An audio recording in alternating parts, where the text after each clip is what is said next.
अस्सलाम वालेकुम नाज़रीन, आज हम आपको बताएंगे एहसास इमरजेंसी कैश प्रोग्राम कैसे चेक करना है।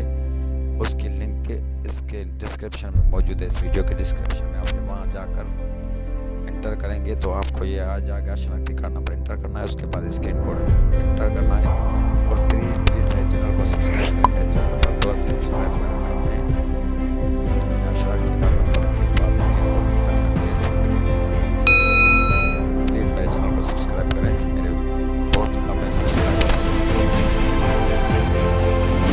यहाँ पर तीन ऑप्शन आते हैं।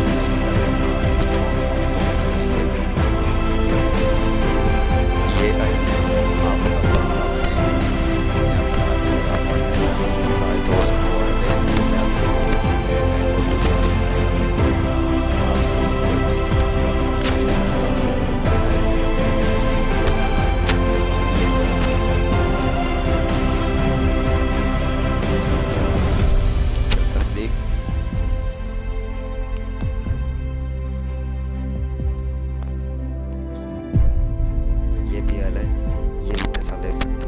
एहसास इमरजेंसी कैश प्रोग्राम के किसी भी बैंक या ब्रांच से